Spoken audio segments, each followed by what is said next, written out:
스가랴서 9장 11절입니다. 또한 너로 말하건대, 자, 지금 10절의 끝부분에 이교도들에게 화평을 말할 것이라고 했죠. 이방인들, 이교도, 이방인, 그 다음에 민족들 다 같은 말씀이라고 여러 번 말씀을 드렸었습니다. 자, 그 다음에 또한 너로 말하건대 이렇게 되어 있습니다. 유대인을 얘기하죠. 왜냐하면 스가랴를 대표로, 스가랴가 대표니까 지금 현재로서는 유대인의 내 언약의 피로 말미암아 내가 내 갇힌 자들을 물 없는 구덩이에서 내 보내었느니라. 자, 여기 물 없는 구덩이라고 하는 표현은 일종의 이제 여러 가지 해석이 가능한데요. 실제적으로 구약 시대에 보면은 예레미야라든가 많은 하나님의 선지자 또는 대언자들 또 뭐 예언자들이 이 주님의 말씀을 증거하다가 갇히게 되면은 그 감옥에 물 없는 구덩이에 갇힌 것들 있죠. 따라서 이 적그리스도가 있을 당시에도 아마 이러한 그 구덩이들을 파서 그러한 유대인들을 감옥에다 집어넣지 않느냐. 모르겠어요. 히틀러가 아마 그 사용했던 그러한 것도 막 어떤 구덩이도 있고 여러 가지 형태의 그 감옥이 있을 터인데 환란 시대에 어떤 유대인들이 당하게 될 그러한 고난을 지금 예표하고 있는 것 같습니다. 내가 내 갇힌 자들을 물 없는 구덩이에서 내 보내었느니라. 이렇게 지금 말씀하고 있죠. 예. 자, 여기 한 가지 짚고 넘어갈 것이 있는데요. 여기서 언약의 피라고 지금 얘기를 했습니다. 우리가 지금 오해하고 있는 것 중에 하나가, 많은 그리스도인들이 오해하고 있는 것 중에 하나가 구약 그러면은 유대인, 신약 그러면 교회, 이런 식으로 사람들이 지금 생각을 하고 있거든요. 그건 오해입니다. 성경에서는 구약도 유대인이고 신약도 유대인이에요. 즉 유대인들이 구약을 어겼기 때문에, 즉 신의 산에서 하나님과 맺었던 옛 언약을 어겼기 때문에 하나님께서는 이번에는 그 짐승으로 말미암은 그러한 언약 말고 하나님의 아들의 피를 즉 그래서 새 언약의 피라고 그러죠. 그 피를 근거로 해서 새로운 언약을 제시했는데, 문제는 마태복음 27장에서 예수 그리스도께서 제정하신 그 새 언약을 유대 민족은 받아들이지 않았습니다. 거부를 했습니다. 자, 여러분도 아시다시피 사도행전에서 베드로가 외쳤죠. 베드로가 외쳤을 때에 일부만이 받아들였고, 그 다음에 또 사도행전 7장에서 마지막으로 하나님께서 스테반을 통해서 유대 민족에게 다시 한번 복음을 증거했을 때 유대 민족들이 거부를 했습니다. 그래서 그 이후에는 성경에 뭐라고 기록되어 있냐면은 이사야가 너희에 대해서 잘 예언하였도다 하면서 이제 유대 민족들을 하나님께서 일시적으로 버리시고, 이게 되게 중요합니다. 완전히 버리셨다고 생각하면 안 됩니다. 왜냐하면 하나님의 본 백성인 유대 백성이 예수 그리스도를 받아들이지 않냐고 복음을 거부하고 하나님께 계속 불순종을 하니까 하나님께서 그 불순종하는 하나님의 백성을 다시 회개시키고 돌이키게 하시기 위해서 그 유대 백성들이 개 취급도 안 하고 아예 인간 취급도 안 했던 이방인들에게로 하나님의 축복이 넘어가 버렸다고요. 그러고 나서 그 이방인들이 받는 축복을 유대인들이 목격을 한 거예요. 그것을 통해서 하나님께서 의도하시는 바는 유대인들에게 질투심을 유발시켜서 안 되겠다, 우리 하나님께로 다시 돌이켜야 되겠다라고 하는 것을 성경에서 하나님이 계획을 하셨다는 거예요. 이게 하나님의 어떤 그 놀라우신 지혜요 계획이라. 그래서 유대인들이 보니까 자기들의 분명히 예수라고 하는 인물은 유대인이라고 하는 사실을 잘 알고 있는데 그 예수 그리스도를 자기네들은 십자가 못 박아버리고 자기네들은 거부하고 자기네들은 그 메시아로 치지도 않았는데 그 예수 그리스도를 영접하고 믿는다고 하는 나라일수록 다 축복을 받고 다 많은 사람들이 구원을 얻고 영적인 축복을 누리고 막 이렇게 되니까 결국에 가서는 질투심을 유발하게 되는 것이죠. 자, 그래서 신약이라고 하는 것은 원래는 유대인들에게 주어진 것이 유대인의 거부로 말미암아 예수 그리스도를 믿는 모든 사람들에게 유대인이든 이방인이든 다 적용이 되는 그러한 과정을 거치게 됩니다. 그것이 바로 요한복음 1장에 나와 있다는, 한번 확인해 보겠습니다. 요한복음 1장에 보면은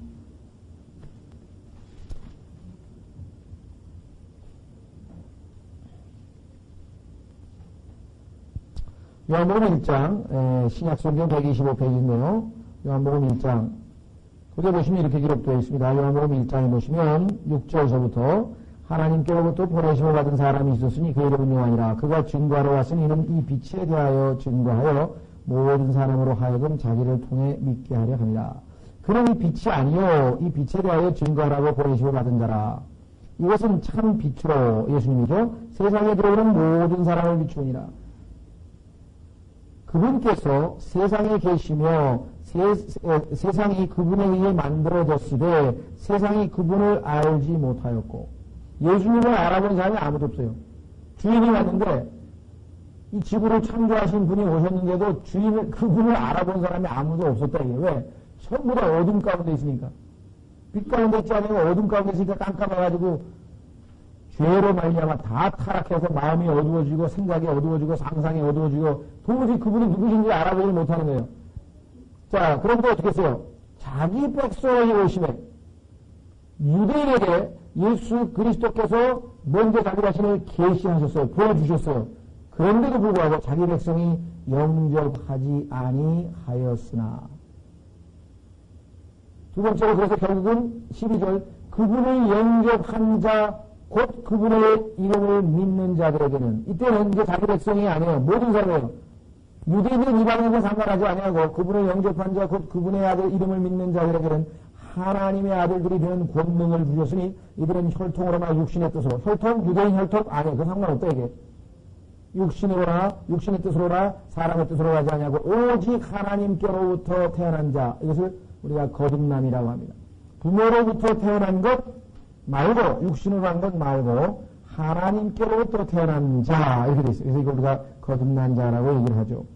다시 말하면 유대인들이 신약을 거부하는 통에 그 신약을 민족적으로 적용을 못하고 이제는 개인적으로 적용이 됐다가 다시 예수님께서 재림하실 때에 유대 민족과는 그 새 언약이 다시 체결될 것이다. 그것이 바로 히브리서 8장입니다. 히브리서 8장으로 가보겠습니다. 히브리서 8장에 가면은 구약도 유대인과 맺은 것이요 신약도 유대인과 맺은 것이구나. 왜? 성경에서 언약이라고 하는 것은 하나님께서 유대 민족과 체결할 때 쓰이는 용어거든요. 그게 언약이라고 하는 단어가. 자, 히브리서 8장 우선 어디서부터 보시냐면요. 8장 6절부터 보겠습니다. 히브리서 8장 6절 317페이지에 보시면은 그러나 이제 그분께서 더욱 뛰어난 직분을 얻으셨으니 이는 그분께서 더 나은 약속들 위해 세우신 더 나은 언약의 중재자가 되시니라. 만약 그 첫 언약이 흠이었었더라면 첫 언약은 왜 흠이 있었냐면요. 해라 율법을 지켜라 그러면 축복을 주겠다 그러는데 율법을 지킬 수 없는 게 인간 아니에요. 그러니까 도저히 지켜줄 수가 없죠. 둘째 언약을 요구할 여지가 없었으려니와 그들에게서 흠을 발견하시고 그분께서 이르시되 주가 말하노라 보라 날들이 이르리니 언제입니까? 예수 그리스도의 재림의 날입니다. 예수 그리스도께서 재림하시는 그날에는 내가 이스라엘 집과 유다의 집과 새 언약을 맺으리라. 미래 시절에 되어 있죠. 9절 318페이지 이 언약은 내가 그들의 조상들의 손을 잡고 그들을 이집트 땅에서 인도하여 내던 날에 그들과 맺은 언약에 따른 것이 아니니 이거 구약이라 이게 이거는 안 지켰다 못 지켰다 이게 다 율법을 어겨가지고 다 죄인이 돼버렸다 이게. 그들이 내 언약 안에 머물지 아니하였으므로 내가 그들을 눈여겨보지 아니하였느니라 주가 말하노라. 구약은 지금 폐기됐대요. 아예 안 지켰다 이게. 그날들 이후에 내가 이스라엘의 집과 맺을 언약은 이것이니 곧 내가 내 법들을 그들의 생각 속에 두고 지난번에는 법을 어디다 뒀습니까? 돌판에다가 뒀죠. 율법을. 그 다음에 책에다가 써줬죠. 책에다가. 돌판에다 써두고 책에다 써줬는데 이제는 그게 필요 없어요. 새 언약은. 왜? 마음속에 기록하여 생각 속에 두고 그들의 마음속에 기록하여 나는 그들에게 하나님이 되고 그들은 내게 한 백성이 될 것이라 주가 말하노라. 그들이 각각 자기 이웃과 자기 형제를 가르쳐 말하기를 너는 주를 알라 하지 아니하리니 이는 가장 작은 자로부터 가장 큰 자에 이르기까지 다 나를 알 것이며 만약에 이것을 교회시대에 적용하면은요 오늘날 이 땅에 있는 사람이 다 주님을 압니까? 그럼 복음 전할 필요도 없다는 얘기예요. 다 하면은 아니죠. 벌써 말이 안 되죠. 그 다음에 12절 또 내가 그들의 불의에 대하여 국리를 베풀고 다시는 그들의 죄들과 불법들을 기억하지 아니할 것이니라 하셨느니라. 그분께서 새 언약이라 말씀하셨은즉 그 첫 언약은 낡은 것으로 만드신 것이니 이제 쇠하고 낡아지는 것은 곧 사라지리라. 이거 구약이 폐기되고 신약이 적용될 터인데 이것이 예수 그리스도께서 재림하실 미래적 사건이요. 그 언약은 이스라엘 집과 유다 집과 맺을 것이라고 하지 않았습니까? 근데 그 언약을 우리 그 시대에는 민족적으로가 아니라 예수 그리스도를 구세주로 영접하는 자에게는 개인적으로 적용이 돼버린 거예요. 왜? 원래 유대인 민족이 그걸 거부했기 때문에 우리에게 차례가 돌아온 거예요, 사실은. 이게 아주, 그래서 정말, 유대인들은 막, 혀를, 뭐랄까, 아주 막 견딜 수가 없는 거예요. 왜? 아니, 하나님이, 우리가 손민인데, 우리하고만 하나님하고만 교제를 하고, 하나님이 우리에게만 율법을 주고, 우리하고만 상대를 하고, 우리에게만 제사법을 가르쳐 주고, 이방인들은 아예 쳐다도 안 봤는데, 하나님이. 얼마나 갑자기 하나님께서 이방인들을 막아주시고, 받아주시고, 그래서, 베드로가 복음을 전하다가 너무너무 놀랐잖아요. 아니, 이방인들에게도 회개의 복음을 주셨다? 이게 어떻게 된 일이냐? 성령 이방인들에게 막 내리는 것을 베드로가 고넬료 사건을 통해서 보면서 놀래고 있잖아요, 유대인들이. 신도 안 했던 자들이 지금 축복을 받는 것들이 사도행전에 막 기록되어 있다는 것을 우리가 확인해 볼 수가 있습니다. 자, 그래서요. 다시 스가랴서 10장 11절을 보십시오.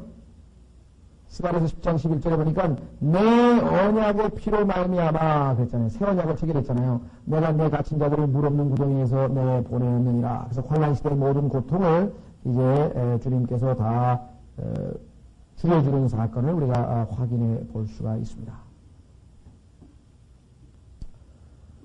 자, 그 다음에 계속해서 12절이죠. 12절. 소망이 있는 너희 갇힌 자들아. 왜 소망이 있습니까? 갇힌 자들이. 여기 지금 나와 있잖아요. 돌이키기만 하면 주님께서 오셔서 그들을 다 구출해내실 거라고. 아까 구원을 소유하신 분이라고 구절에 나와있죠. 구원을 소유하신 분. 소망이 있는 너희 갇힌 자들아. 아주 표현이 재밌죠. 어떻게 갇힌 자들이 소망이 있어요? 푸근한 소망이 있다 이거죠. 소망이 있는 너희 갇힌 자가 너희는 요새로 돌이킬지니라. 돌이킨다. 회개하라 이 말이죠. 돌이킨다 이게. 자, 그래서 돌이키기만 하면 어떻게 돼요? 내가 오늘 내게 밝히 말하거니와 내가 내게 두 배로 갚아주리라. 두 배로 갚아주리라. 자, 하나님께서는 기쁨과 축복과 이러한 것들을 보면은 항상 이 두 배로 갚아준다는 말을 자주 하십니다. 그런데 그 두 배로 갚아준다고 하는 말에는 단순한 하나님이 회개한 그 이스라엘 백성, 내 백성이 회개했구나. 그래서 기쁘셔가지고 두 배로, 축복을 두 배로 주시고, 복을 두 배로 주신다. 물론 그것도 틀린 말은 아닙니다. 그러니까 성경에 보면 이 두 배로 갚아주신다는 말에는 교리적인 요소가 포함이 되어 있어요. 그것이 뭐냐. 이스라엘이 바로 장자거든요. 장자권은 두 배로 주게 되어 있다는 것을 여러분들 아시죠? 한번 확인해 보겠습니다. 신명기 21장. 장자에게는 상속을 두 배로 해주는 것이 하나님이 정하신 율법입니다. 그래서 신명기 21장으로 가보시면요. 신명기 21장 15절 신명기 21장 15절부터 17절까지 보시면 어떤 사람이 두 아내를 두었는데 하나는 사랑을 받고 하나는 미움을 받다가 사랑을 받는 자와 미움을 받는 자가 둘 다 아이들을 낳았는데 그 미움을 받는 자의 아들이 맏아들이거든. 자기가 가진 것을 아들들에게 상속으로 주는 때에 그 사랑을 받는 자의 아들을 맏아들로 삼아서 참 맏아들 곧 미움을 받는 자의 아들보다 앞세우지 말고. 부인이 둘 있는 경우에 자기가 좋아하는 여자가 낳은 아들인데 사실은 미워하는 여자가 낳은 아들이 맏아들이에요. 근데 맏아들을 바꿔치기 하지 말라 이거 하나님께서. 맏아들을 인정하시겠다는 거예요 하나님께서. 그러면서 17절 반드시 그 미움을 받는 자의 아들을 맏아들로 인정하여 자기의 모든 소유에서 그에게는 두 몫을 줄지니 이는 그 아들이 그의 힘의 시작이 되니라. 맏아들의 권리가 그에게 있느니라. 두 번 줬잖아요. 근데 이스라엘이 바로 맏아들 아니에요. 이스라엘이 바로 하나님의 맏아들이라니까요. 어디 기록되어 있습니까? 출애굽기 4장. 그러니까 이스라엘 민족에는 하나님께서 두 배를 주신다고. 출애굽기 4장 2절, 22절. 그러니까 성경의 한 구절도 그냥 의미 없이 쓰여진 게 아니라 그것 하나하나가 다 하나님의 말씀 안에서 유기적으로 다 연관이 돼 있어요. 아, 근데 하나님이 너무 기뻐하고 그래 내가 두 배로 축복을 주마 이게 아니고 바로 네가 장자라고 하는 것을 내가 인정해 주겠다. 왜 회개하고 이제 돌아왔으니까. 그동안은 이방인만도 못했잖아요. 오히려 하나님께서 이스라엘 하나님이라고 하는 것 때문에 이스라엘로 인해서 모욕을 당하신다고 성경이 말씀했는데 이제는 회개하고 돌아왔으니까 내가 너의 장자의 권리를 인정해 준다. 출애굽기 4장 22절을 보시면 74페이지 출애굽기 4장 22절 너는 파라오에게 이기를 주께서 이같이 말씀하시되 이스라엘은 내 아들 곧 내 맏아들이라 하시니라. 맏아들이라 하시니라. 그래서 성경에 하나님께서 그냥 얘기한 게 아니라 이제 장자로서 이제 인정해 주겠다라고 하는 말씀. 그동안은요, 하나님이 영광을 받으시기 위해서 택한 이스라엘이 하나님에게 모독을 돌려드리는 도구가 됐다. 여러분들, 다윗 왕도 그런 얘기를 했죠. 다윗 왕에게 나단이 질책할 때 뭐라고 했어요? 다윗 왕은 하나님이 축복하시는 왕하고 하나님께 영광을 돌려야 되는데 다윗 왕이 죄를 범하고 나니까, 간음죄, 살인죄 저지르고 나니까 뭐라고 했어요? 대적들로 하여금 하나님을 비방하도록 네가 했다. 하나님 잘 믿는다는 사람이 저게 뭐야? 이런 소리를 했을 거 아니냐 이거죠. 비방거리를 줬다라고 나단이 지적하는 것을 우리가 확인해 볼 수가 있습니다. 자, 스가랴서 9장 13절. 스가랴서 9장 13절. 그때 내가 나를 위하여 유다로 활같이 당기고 에브라임으로 그 활을 치웠나니 오 시온아 내가 내 아들들을 일으켜 세워서 오 그리스야 내 아들들을 치게 하였으며 너를 용사의 칼과 같게 하였느니라. 자, 아들들이라고 하는 것은 성경에 보면 항상 이 군사력에 관련이 되어 있습니다. 숫자가 있어야 되죠? 한번 확인해 보겠습니다. 예레미야 51장. 예레미야 51장이면 이스라엘이 이제 숫자가 많이 늘어나서, 활력을 되찾죠. 군사력이 늘어나는 겁니다. 예레미야 51장 20절에서 23절인데요. 예레미야 51장 19절에서부터 보겠습니다. 960페이지. 야곱의 목숨 그것들과 같지 아니하시니 이는 그분께서 만물의 조성자이시오 이스라엘은 그분의 상속막대기이니라. 그분의 이름은 만군의 주시니라. 너는 나의 싸우는 도끼요 전쟁의 무기니 이는 내가 너를 들어 민족들을 산산조각내고 너를 들어 왕국들을 멸할 것이니라. 자, 마지막 때에 예수 그리스도께서 재림하신 다음에 그 유대인 가운데 남은 자들을 동원해서 이방인들을 징계하실 겁니다. 내가 너를 들어 말과 거기 탄 자를 산산조각내고 너를 들어 병거와 거기 탄 자들을 산산조각내며 너를 들어 남자와 여자를 산산조각내고 너를 들어 늙은 자와 젊은 자를 산산조각내며 너를 들어 청년과 처녀를 산산조각내며 너를 들어 목자와 그의 양떼를 이게 전부 이방인들을 유대인들이 복수하고 심판하는 장면이 나와 있습니다. 자, 그래서 여기 지금 13절 다시 스가랴서 보시면 바로 그 얘기죠. 그리스 사람이 바로 당대에 제일 이스라엘 백성들을 괴롭히게 될 대표적인 이방인들의 대표로 여기 나와 있어요. 신약에서도 그렇죠. 복음은 첫째로 유대인에게요. 그 다음에는 뭐예요? 헬라인에게로다. 그리스인들에게로다. 이렇게 로마서 1장에도 나와 있잖아요. 그러니까 이방인들을 대표하는 민족으로 지금 여기 그리스 민족이 나와 있는 겁니다. 자, 그래서 여기 보시면 유다를 활같이 당기고 그러니까 유다가 하나님의 활에 활이 된 거예요. 그러니까 하나님의 활이 누구냐면 유다라고 하는 민족을 들어서 이방인들을 치셨다. 이것은 여러분들 출애굽기에도 보셨잖아요. 출애굽할 때도 거기 나와 있는 여부수인이라든가 가나안이라든가 아말렉 족속들 수많은 이 죄를 저지른 백성들을 치실 때 하나님이 누구를 동원해서요? 이스라엘 출애굽한 이스라엘 민족을 동원해서 여호수아를 동원해가지고 모세를 동원해서 다 심판하셨잖아요. 그 얘기를 해요. 유다를 활같이 당기고 에브라임으로 그 활을 치웠나니. 그래서 이스라엘 민족이 하나님의 도구가 되어서 오 시온아 내가 내 아들들을 일으켜 세워서 많은 이스라엘 민족들 군사력이 강하게 되어가지고 어떻게 돼요? 오 그리스야 내 아들들을 치게 하였으며 그러니까 하나님께서 유다를 들어서 이스라엘을 들어서 이방인들을 치게 하셨다. 너를 용사의 칼과 같게 하였느니라 라고 성경은 말씀하고 있는 것이죠. 예. 더더군다나 그 15절에 보시면 만군의 주께서 그들을 보호하시리니 그들이 삼키며 했을 때 그들은 물론 이스라엘 민족의 남은 자들이고요. 그들을 삼키며 그리스인들을 삼킨다 이게 왜? 여러분 아마 구약 성경을 읽어보신 분들은 이스라엘 민족이 이방 민족들에게 쫄딱 망했을 때 항상 하나님이 쓰신 게 뭐예요? 삼킴을 당했다. 왜? 수고하고 농사 짓고 포도 농사 짓고 그 다음에 뭐 쌀 농사 짓고 밀 농사 짓고 잔뜩 해놓으면은 와가지고 싹 훔쳐가는 거예요. 싹 뺏어가는 거예요. 그래서 먹을 게 하나도 없게 되는 그 이스라엘 민족들, 그래서 삼킴을 당했다라는 말을 이스라엘이 하나님으로부터 심판받을 때 사용하던 표현이거든요. 그러니까 이번에 까꾸로 이스라엘이 그리스를 삼켜버리는 심판하는 거죠. 자, 이 그리스라고 하는 것은요, 누구냐? 이것은 창세기에 나오는 노아의 세 아들 중에 맏아들인 야펫이라고 하는 아들의 넷째 아들입니다. 그 넷째 아들이 야반이거든요, 야반.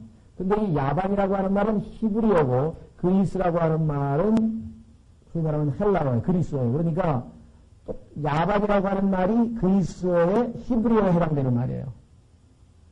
그래서, 이 야펫 족속에게 해당되는 이방인이라고 하는 것을, 그래서 항상, 이 구약에서는 그리스 하면은 이방인을 대표하는 민족으로, 성경에 종종 언급이 되어 있는 것을 우리가 찾아볼 수가 있습니다. 자, 그래서 이것은 신약에서도 여러분 잘 아시는, 로마서 1장에 나오죠. 여러분 일단 이왕 나왔으니까 한번 확인해 보겠습니다. 로마서 1장을 보십시오. 로마서 1장에서 바울은 복음이 16절 보십시오. 로마서 1장 16절 210페이지, 로마서 1장 16절에 210페이지에 이렇게 말씀했습니다. 내가 그리스도의 복음을 부끄러워하지 아니하노니 이는 이 복음이 믿는 모든 자를 구원에 이르게 하시는 하나님의 권능이 됨이라. 복음은 정말 부끄러워할 이유가 없어요. 왜? 복음을 믿기만 하면 영생을 얻고 지옥에서 벗어날 수 있으니까. 엄청난 권능이죠. 이는 먼저는 유대인에게요, 또한 그리스인에게오라. 그럼 그리스인이라고 하는 것은 그러면 복음은 그리스 사람에게만 가고 유대인에게만 가고 나머지 전 세계의 다른 민족들은 뭐냐? 성경에서 문맥을 아는 사람은 그리스인이 바로 이방인의 대표니까 유대인 이외의 모든 민족들을 얘기한다는 것을 우리가 알 수가 있죠. 바로 그것이 바로 스가랴서 9장에 나와 있습니다. 자, 다시 스가랴서 9장으로 오겠습니다. 14절. 자, 14절 보시면 주께서 그들 위로 나타나 보이시고 자신의 화살을 번개같이 나가게 하실 것이며 또 하나님께서 나팔을 부시고 남쪽의 휘고리바람과 함께 가실 것이라. 만군의 주께서 그들을 보호하시리니 그들이 삼키며 돌팔매 기구에 돌로 복종하게 할 것이며 그들이 마시며 큰 소리를 내기를 포도주에 취한 것처럼 하며 대접같이 채워지고 제단의 모퉁이같이 될 것이라. 그날에 주 그들의 하나님께서 그들을 자신의 백성의 양떼같이 구원하시니 이는 그들이 왕관의 보석같이 되어 그분의 땅에서 기처럼 들려 깃발이라 말입니다. 깃발 기처럼 들려질 것이니라. 그분의 선함이 어찌 그리 크시며 그분의 아름다움이 어찌 그리 크시니라. 곡식이 청년들을 새 포도즙이 처녀들을 즐겁게 가려라. 자, 그래서 이스라엘이 이방인들로부터 완전히 구출되어서 오히려 참 하나님의 큰 축복의 대상으로 다시 회복되어지는 내용, 이스라엘의 회복에 대한 내용이 여기 쭉 나와 있습니다. 자, 그래서 이 그리스 사람들이 실제적으로 역사적으로 봤을 때 유대인들을 가장 괴롭혔던 사건이 있습니다. 그래서 많은 사람들은 이 사건도 역사적으로는 그 사건과 연관을 짓습니다. 알렉산더 대왕에 대한 얘기를 지난번에 말씀드렸죠. 알렉산더 대왕이 이 팔레스타인 지역을 침략을 했을 때에 그 휘하에 있던 안티오쿠스 에피파네스라고 하는 장군이 있었습니다. 안티오쿠스 에피파네스라고 하는 장군이 예루살렘을 이제 점령하기 위해서 침략을 했었는데 이 자가 얼마나 고약한 자인가 하면요, 아주 그 유대인들의 뭐랄까요, 유대인들을 말살하기 위해서 많은 사람을 죽이고 많은 사람을 노예로 팔아먹고 나중에는 유대인들을 모독하기 위해서 유대인들이 가장 더럽게 여기는 돼지 있죠, 돼지. 원래는 양과 그것도 양 중에서도 흠 없는 제물만 하나 이렇게 희생물만 바칠 수 있도록 되어 있잖아요. 구약에 보면 흠이 있으면 안 된다 그랬는데 돼지는 가증한 것이기 때문에 절대로 먹지도 말아야 되는데 하물며 하나님께 사람도 먹지 말라고 해놨는데 유대인에게는 사람도 못 먹는 것 같다가 하나님께 거기 돼지 피를 따가지고 돼지를 죽여가지고 돼지 피를 뿌리고 돼지를 이 유대인 성전에다 갖다 바쳤다고. 그게 다 뭐냐면 유대인들을 모욕 주기 위해서. 그러니까 유대인들이 가장 신성시 여기는 성전에 가장 더럽게 여기는 짐승을 집어넣어가지고 완전히 그냥 이렇게 쑥대밭을 만들었었습니다. 그때 이제 필사적으로 저항을 해서 약 25년 동안 항복 안 하고 이 버텨낸 그러한 그 사람들을 마카비 집안이라고 그래요. 마카비안스라고 하는데 이 마카비라고 하는 그 한 가문이 있었는데 물론 이들 이외에도 많은 유대인들이 목숨을 걸고 죽어서 순교를 많이 죽었습니다만은 끝까지 견뎌내서 결국은 승리를 거둔 사람들이 마카비 집안입니다. 그래서 유대인들에게는 이 사건에 대해서 아주 이거를 수장절이라고 하나요? 수전절이라고 하나요? 신약성경에 보면은 이날을 기념하는 명절 이름이 하나 나와요. 수전절인지 수상절인지가 지금 명절 이름을 좀 헷갈리겠습니다만은 어쨌거나 그 사건을 기념하는 거. 유대인들이 목숨을 걸고 그 적그리스도를 예표하는 안티오쿠스 에피파네스라고 하는 히랍의 장수, 알렉산드 히랍의 장수의 폭거를 이겨내고 승리한 날을 기념하는 그런 날입니다.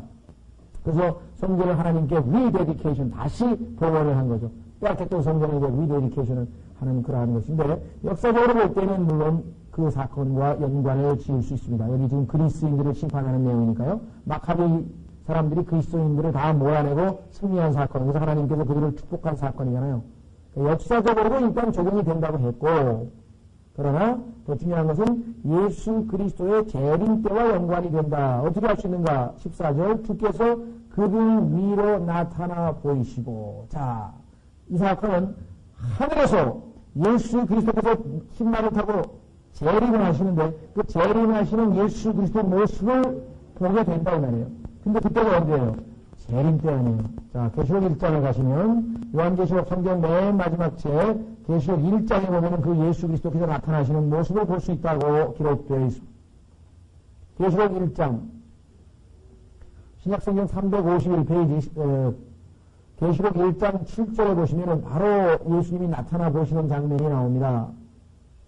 볼지어다 그분께서 구름들과 함께 오시나니 모든 눈이 그분을 보겠고 그분을 찌른 자들도 볼 것이요 땅의 모든 족속들이 그분으로 인하여 통곡하리니 참으로 그러하리로다. 오신다. 사도행전 1장에도 나왔었죠. 구름 타고 올라갔다가 그대로 내려오신다고 말씀을 했죠. 예. 자, 그뿐만 아니라 하늘에 인자의 표적이 보인다고 마태복음에서 예수님께서 말씀하셨어요. 인자의 표적이 보인다고 말씀하셨죠. 인자의 표적이 나타난다. 재림 직전에 예수님의 말씀 중에. 자, 따라서 우리는 다시 스가랴서로 오는데 스가랴서 12장 10절로 가보십시오. 지금 방금 읽었던 계시록 1장 7절은 스가랴서 12장 10절을 인용한 구절입니다. 스가랴서 12장 10절 이렇게 인용이 되어 있습니다. 내가 다윗의 집과 예루살렘 거주민들을 위해 은혜의 영과 간구하는 영을 부어주리니 그들이 자기들이 찌른 나를 바라보고 그를 위하여 애곡하기를 사람이 자기 외아들을 위하여 애곡하듯 하며 그를 위하여 몹시 슬퍼하기를 사람이 자기의 처음난 자를 위하여 몹시 슬퍼하듯 하리로라. 그래서 그들이 자기들이 찌른 나를 바라본다고 되어 있죠. 계시록에는 그들이 찌른 그를 바라본다고 되어 있습니다. 그들이 찌른 그는 예수 그리스도, 십자가에서 찔리신 분은 예수 그리스도인 것을 다 알죠. 그런데 스가랴서는 어떻게 해서 나를이라고 되어 있습니다. 나는 지금 주어가 하나님이신데, 주인데 주. 구약에 나와 있는 주께서 말씀하시기를 나를 찔렀다 그래요. 그러니까 여호와의 증인들이 잘못됐다는 것을 알 수 있대요. 구약에 나와 있는 여호와 하나님이 인간의 모습을 입고 나타나신 분이 바로 예수 그리스도하고 같은 분이라고 말해요. 그러니까 나라고 그랬잖아요. 나를 찔렀다고 나를. 근데 우리는 역사적으로 예수님이 찔렸지 여호와 하나님이 찔렸나요? 당연히 같은 분이라고 하는 것을 우리가 이 구절을 통해서 알 수 있습니다. 그렇기 때문에 이 진리를 거부하기 위해서 모든 다른 성경, 변개된 성경에서는 나를 그를로 다 뜯어 고쳤다. 여기 나와 있는 나를이 다 그를로 지금 고쳐져 있는 이유는 뭐냐면 바로 구약의 여호와 하나님과 예수 그리스도와 동일 인물이라고 하는 사실을 이 두 구절을 비교하면서 알 수 있는 것을 막기 위한 것이라는 것입니다. 제가 어젠가요? 어제 식당에서 밥을 먹으려고 이렇게 들어갔는데 갑자기 전화가 왔어요. 밥을 딱 가져왔는데 먹으려고 숟가락을 딱 들어가는데 전화가 왔어요. 여보세요 했더니 누구누구 뭐 진리의 목사냐 그러냐 했더니 뭐 길에서 그 교회 속한 사람이 누가 소리를 지르고 있는데 가만히 들어보니까 좀 도저히 이상하더라는 거예요. 그래서 난 또 신재 형제님이시라고 이거 또인이 그러셨습니까? 젊은 사람이 내가 보니까 아마 이승희 형제 같아. 젊은 사람이니까 그러시냐고요. 뭐가 이상하시냐 했더니 그 사람이 말이에요. 성경하고 틀리게 전화드려요. 뭐가 어떻게 된대요. 예수 그리스도가 바로 하나님입니다 하고 외치더라는 거지. 그래서 그게 뭐가 잘못 그래서 그거 뭐 잘못됐으니까 했더니, 아니, 도대체 성경에 어디 그런 구절이 있냐는 거예요. 그래서 내가, 성경이 많이 있는데, 그냥 우선 로마서 9장 5절하고요, 요한일서 5장 20절, 21절에 보시면, 예수님이 하나님이라고 돼 있다고. 아, 정말이에요. 아, 찾아보시라고. 그랬더니 흥분하면서, 어떻게 예수님하고 하나님하고 같은 분이냐고 또 막 그래. 그래서, 아이, 지금 저기 성경을 펴가지고 지금 설명해드렸으면 좋겠는데 전화로서는 복잡하니까 그랬더니 알겠다고 딱 끊었어요. 모르겠어요. 두 구절에서 찾아봤는데. 그런 사람들이 있다고요. 지금도. 바로 이런 성경을 뜯어고치는 사람들이 있잖아요. 자, 우리는 예수님이 보이신다. 그래서 스가랴서 9장 14절에 그분 위로 나타나 보이신다 그랬으니까 당연히 이것은 예수님의 재림 때라고 하는 것을 우리가 알 수가 있죠.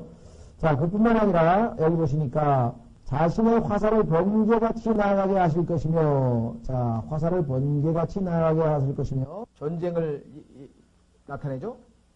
그래서 물론 성경에서는 입에서, 예수님의 입에서 칼이 나온다고 계시록에는 되어 있습니다. 그런데 그 칼이 또 불칼이에요. 그래서 불길 가운데 심판하신다 그랬어요. 근데 그것을 또 예수님이 전쟁하는 모습을 구약에서는 또 화살을 쏘는 것으로 또 묘사가 되어 있어요.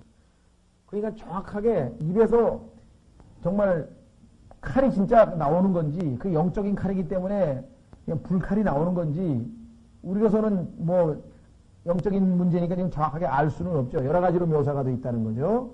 자, 그 다음에 나팔. 여러분들 아마 나팔에 대해서는 구약 성경을 읽어보신 분들은 잘 아실 겁니다. 주 하나님께서 나팔을 부시고, 여러분 우리나라도, 우리 현대 시대도 그렇죠. 전쟁할 때 어떻게 합니까? 전진 나팔.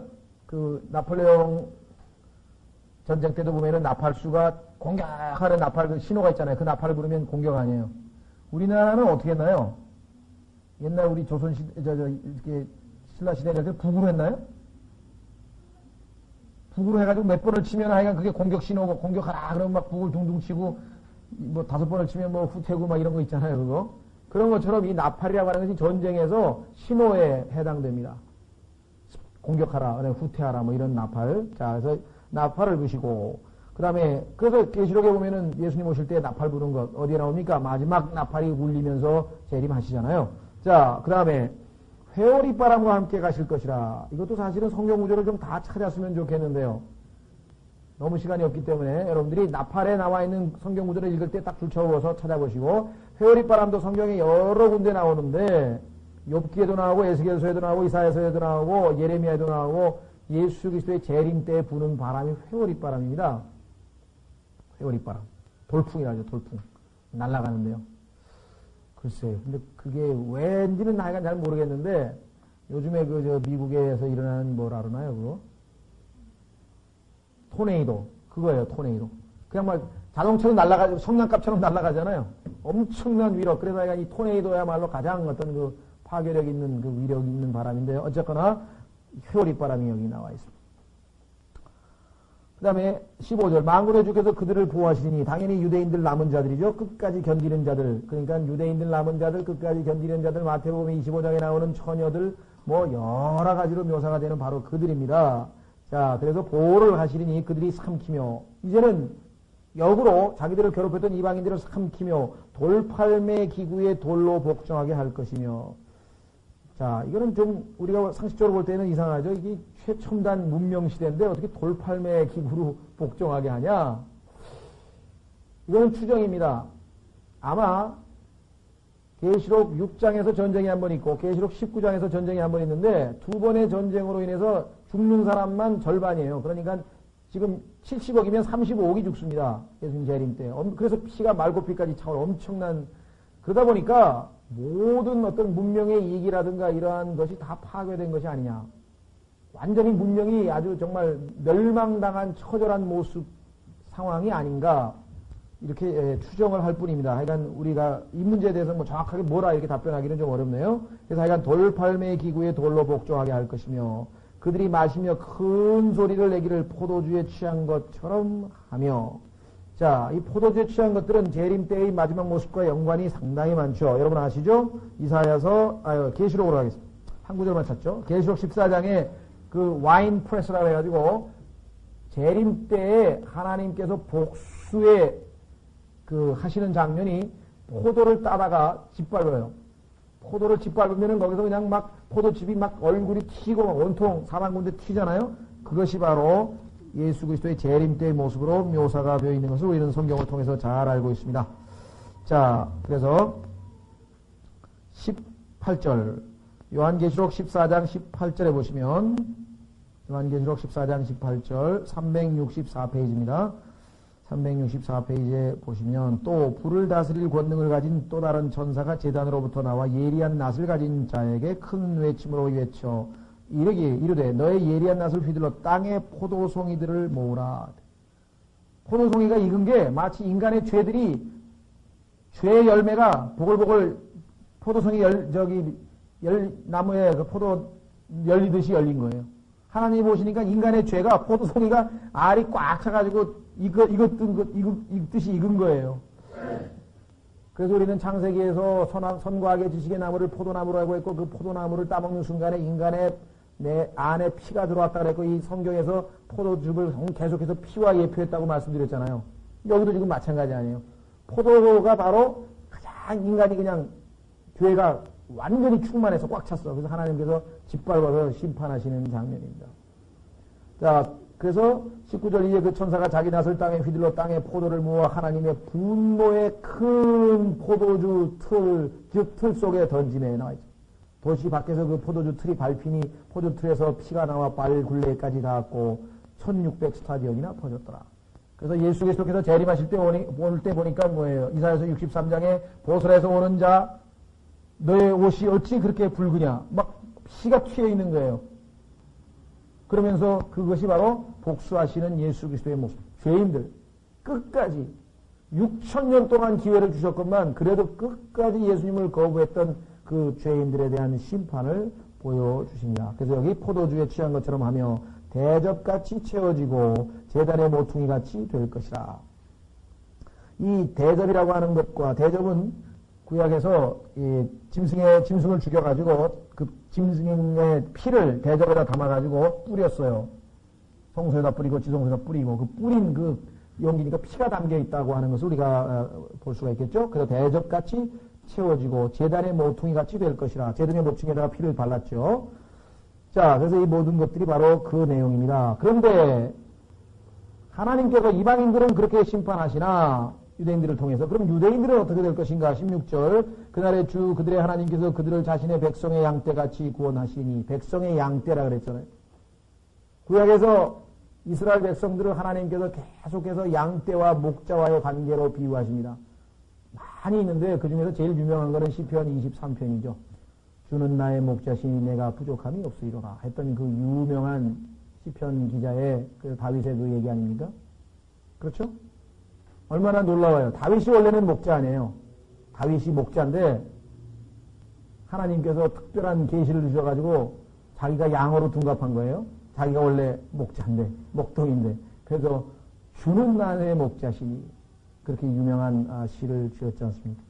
자, 그래서 아마 유대인들은 이제서야 비로소 그 시편 23편의 그 말씀이 실감이 나겠죠. 아, 양떼같이 구원하시는구나. 주는 나의 목자시니 그들은 자신의 백성의 양떼같이 구원하시리니 이는 그들이 왕관의 보석같이 되어.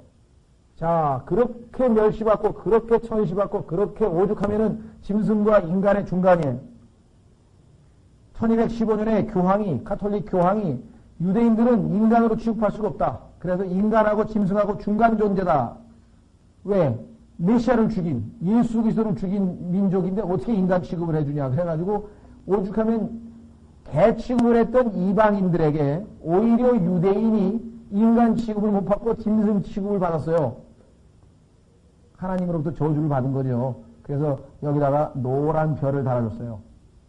노란 별을 딱 붙이고 다니면 저거는 유대인이구나. 저거는 유대인이구나. 근데 그거를 그대로 배운 게 히틀러예요. 안네 프랑크 일기에 보면 유대인들이 여러 노란 별을 딱 타고 다녀요. 히틀러가 교황으로부터 배워가지고 딱 노란 별을. 최근에 뉴스에 보시면은요, 이 파키스탄인가 벵글라데시인가, 그러니까 두 나라 중에 하나인데, 군사정부가 이슬람 신앙을 보호하고, 이 기독교인들이 자꾸만 쓸데없이 뭐 복음 전하고 말이지.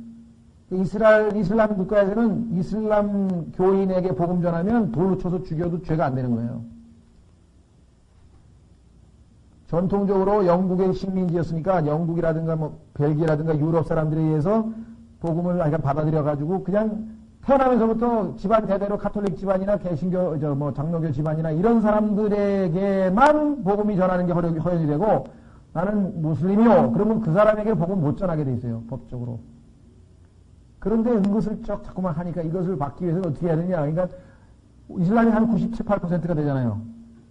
그러니까 나머지 그리스도인들에게 여기다가 노란 별을 하나 붙여주자. 지금 그 얘기 지금 현대도 나오는 거예요.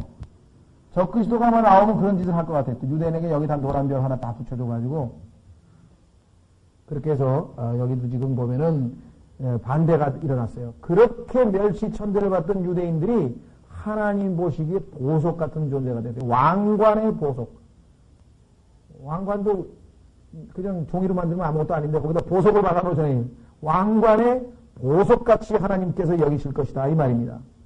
그 성경에서 보석은 인간들인데 하나님께 잘 순종하는 유대민족을 성경에서 보석이라 했다. 여러분들 마태복음에서 하나님께서 보석을 탁 발견하고서는 가서 밭을 사고 숨었다가 다시 와서 사시겠다고 하는 거 아시겠죠? 2000년 동안 숨어 계시다가 이제 다시 보석을 사러 오신다. 유대인들을 사러 오신다. 마태복음 13장에 바로 그 유명한 비유가 나와 있다 이 말입니다. 자, 그래서 그뿐입니까? 그분의 땅에서 기처럼 들려질 것입니다. 보석과 같이 평가받는 것, 그것만 해도 참 영광스러운 일인데 거기서 더 나아가서 이제는 깃발이에요. 깃발. 깃발은 뭡니까? 여러분들 보셨어요? 탁 보면은 메모부대, 그러면 메모부대 깃발에 호랑이 얼굴 하나 딱 그려져 있고 탁 가면은 사람들이 야, 저 사람들이 그 유명한 우리는 메모부대 그 월남전에 그 사람들이구나. 청룡부대 뭐 이렇게 깃발만 보면 벌써 사람들이 하고 뭐 감탄하잖아요. 그러니까 유대인이 깃발 노수라는 거야. 유대인만 딱 보고 저 하나님, 저들의 하나님은 어떤 분이실까 하고 막 다 유대인들이 이방인들이 감탄해가지고 예루살렘으로 뵈러 가자 그러고 모여드는데 깃발 노수인데. 그 유대인들이 하나도 쓰임새가 없고 오히려 하나님 앞에는 모독을 일으키는 그러한 역할밖에 못했는데 이제는 매력적인 유대인을 보면 그들의 하나님을 좀 섬기고 싶다 이런 마음이 생길 정도가 됐다. 얼마나 참 배울 게 많겠습니까? 누가 우리를 보면서 야 나도 저 사람 다니는 교회 좀 다니고 싶다 그러면 좋겠는데 그게 안 되고 까꾸로 되면 이게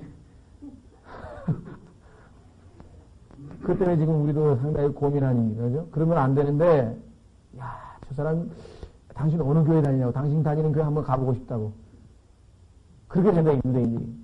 당신이 섬기는 그분이 어디 계시냐? 예루살렘. 예루살렘에 한번 가보고 싶다고. 그렇게 된다, 이 말이에요. 여기서 땅에서 기처럼 들려질 것이라. 그러니 이 사람들의 입에서 뭐가 나오겠어요? 그분의 선함이 어찌 그리 크시며. 그냥 막 감탄사밖에 나올 게 없잖아요. 너무나 축복을 많이 받아가지고, 우리를 보고 하나님을 이 사람들이 찾다니. 정말 하나님이 유대인들을 선발하신 그 선민의 본래적인 기능을 지금 다 하고 있는 거예요. 그러니까, 이야, 그분의 사람이 어찌 그리 크시며 그분의 아름다움이 어찌 그리 크신가. 이런 내용들이 구약에 많이 있습니다. 그래서 그 성경 구절을 찾으려니까 금년내로 안 끝날 것 같아서 너무 성경 구절이 많으니까 여러분들이 여기서 한 가지 배우셔가지고 그다음 비슷한 구절이 나올 때마다 스가랴에서 나왔던 그 구절하고 같은 구절이구나. 리피트예요. 반복. 여기서도 조금, 저기서도 조금, 여기서도 조금, 저기서도 조금. 하나님 그렇게 해서 얼마나 많이 반복을 하셨는지 몰라요. 성경을 보면서 어떻게 이렇게 반복을 많이 하셨을까 싶을 정도로 여러분들 로마서서부터 한번 바울서신 보세요. 같은 얘기가 몇 번이 반복해서 나와. 근데 제일 인간이 싫어하는 게 그 반복이거든요. 한 것 또 하네 그러는데 완전히 소화할 때까지는 한 걸 또 해야 돼요. 생각을 해보세요. 2000년 동안 복음을 전했는데 아직도 율법을 지켜야 구원받은 사람이 없는가 아니면 착한 일을 많이 해야 되는가 아니면 무슨 집집마다 전도지를 돌려야지 구원받는 사람이 없는가 지금도 있죠. 우리 주변에도 아직도 있잖아요.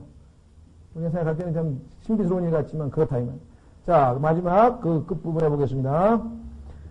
곡식이 청년들을 그 다음에 어떻게 됩니까? 새 포도즙이 처녀들을 즐겁게 하리로다. 자, 곡식이 청년들을 하면은 이것은 한마디로 하면은 풍요로운 농사에 대한 상징적인 표현이죠. 풍요로운 농사. 지금 그저께도 우리도 지금 가뭄을 겪었습니다만은 이제 그 비 얘기는 다음 주에 나와요. 10장에 보면 이제 늦은 비 이른 비에서 오늘날 요즘의 테마의 가뭄과 관련된 얘기는 다음 주에 우리가 공부하기로 하고, 어쨌거나 여기는 지금 곡식인데 풍년이 구약에 보면은 뭐라고 기록되어 있냐면요, 농사를 지어가지고 바로 추수를 하고 좀 있다가 또 씨를 뿌리고, 이게 몇 모작인지 모르겠어.